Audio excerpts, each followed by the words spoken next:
Hello. I've picked a magazine this time intentionally from very early in 1978. It's January the 14th edition of Melody Maker. And the reason I've done that is because although I'm very much a child of the punk years, I'd got into music much earlier than that, as you can tell, from 1971, 72. But in 77 I was 17, so punk had come along especially for me.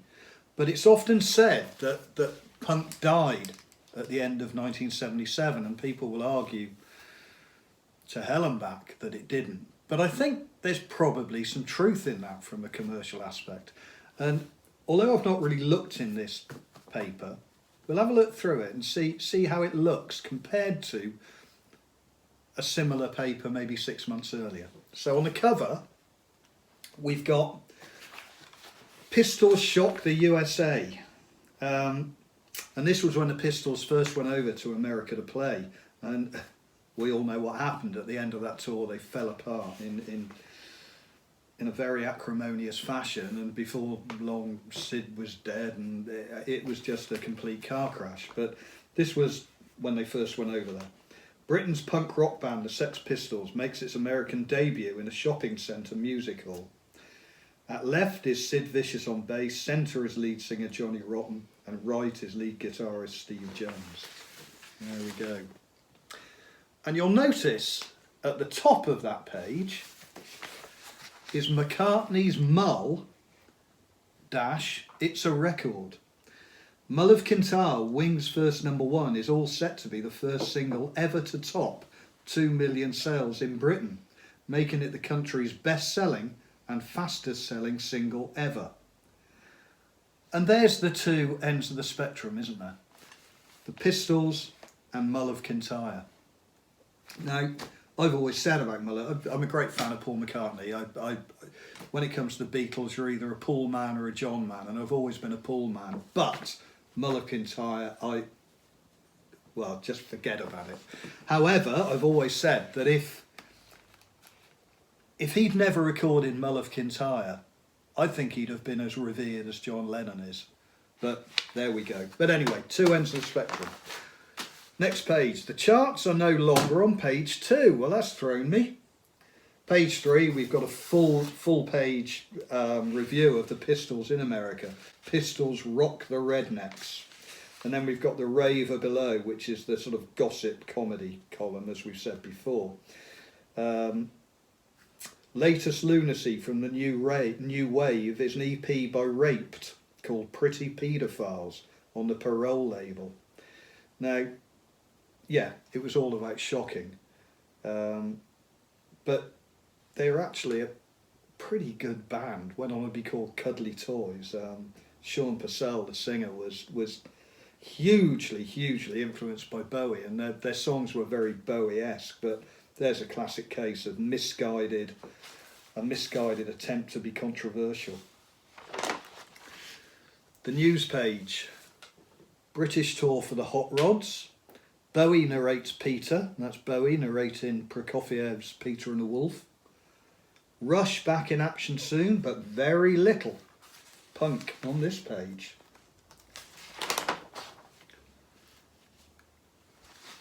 Next page, we've got US news, covers Beat the Beach Boys, Levon Helm, ex of the band, and a little bit of Patti Smith.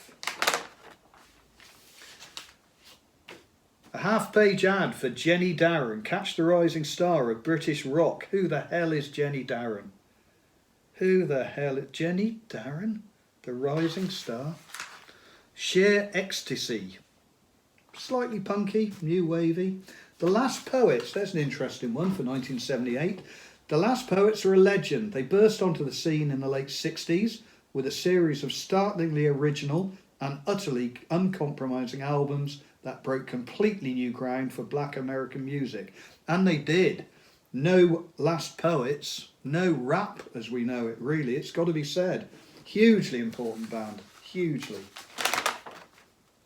4-page ad for 999, and that is the first, apart from the Pistols thing, that's the first mention really of 1977 punk rock in this issue. It was sinking as far as the record companies go. Osibisa, Ray Charles. Caught in the Act, the live page. Racing Cars, Kevin Coyne. No Dice, Lindsay Cooper. Where's the punk? It's all gone. New albums. Magma. French, but sort of krautrockish, progressive. David Allen and Gong. Well, they saw it out, didn't they? The punks loved them, the hippies loved them, everybody loved them. Heavy rock, jazz, easy listening, prog rock, no punk. Again, albums, just no punk. It's all disappeared. And we're 2 weeks into 1978. Blues and folk, soul and reggae. Well, we're not going to find any punk there, are we? Jazz albums, again, we'll forget that.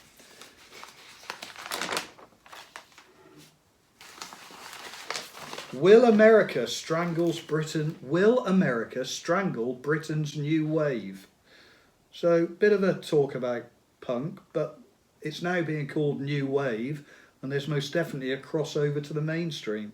Chris Brazier says yes, Chris Welsh says no.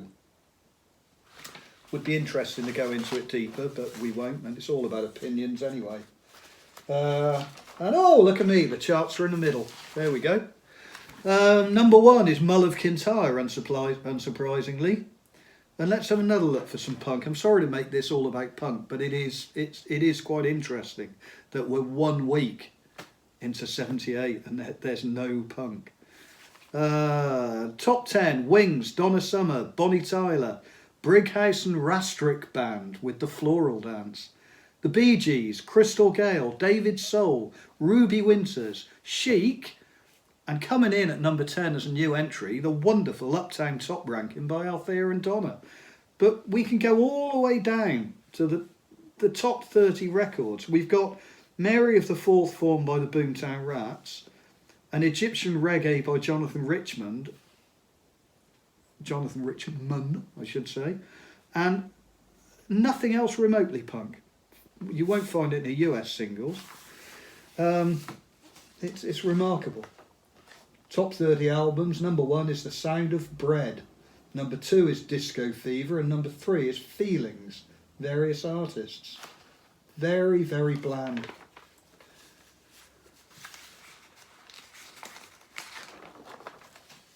Any questions? I've got one. Oh, sorry. You've got a question? Yeah. Go on then. What have you got against jazz? What have I got against jazz? My dad was a jazz musician, and throughout my young childhood he rammed jazz down my throat. I feel I'm frankly allergic to jazz in all its forms. Okay. So it's just every time you see jazz you go, well, ignore that one. Exactly. I just needed I'm sorry. to know. I'm That's sorry. okay. I do have a thing about jazz. I'm sorry.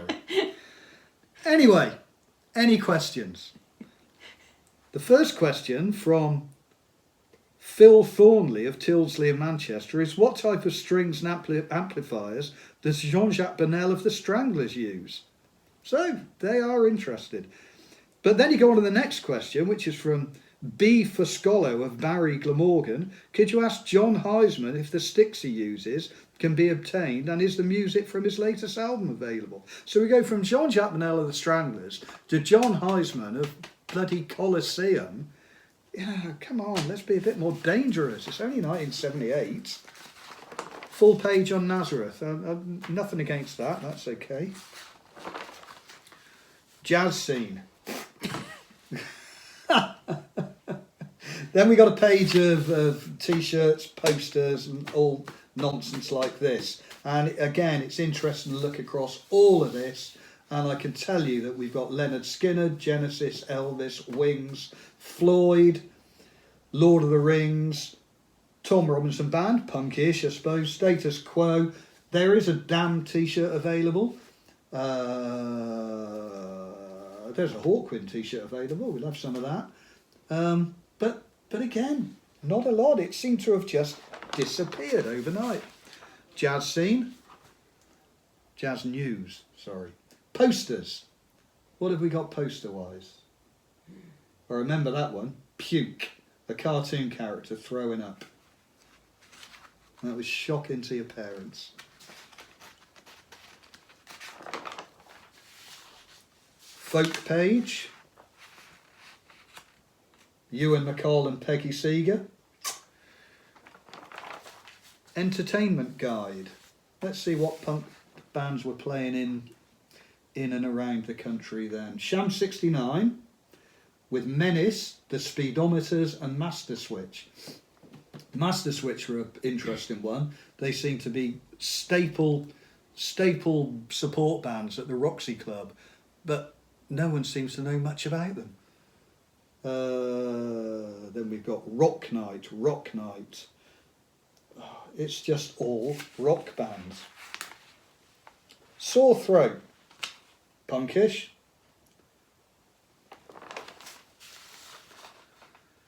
More. Oh, the Marquee. They had a good little run throughout January. Adam and the Ants on the Thursday the 12th. Squeeze on the Friday the 13th. Bethnal on Tuesday the 17th. Chelsea on Wednesday the 18th. Adam and the Ants on Thursday the 19th. Punk is not dead in the Marquee at least. At Fox's Greyhound, The Damned and Johnny Moped. What a night that would have been. What a night. The venerable Mr. Moped. Small lads, small lads, small lads, small lads, and more small lads. And on to the letters page. And not a lot of interest there other than Phil Lynott, or Lynott, call it how you will. Is he or is he not Springsteen? Asks Robin Buczynski of Lincoln Avenue, New Jersey, USA.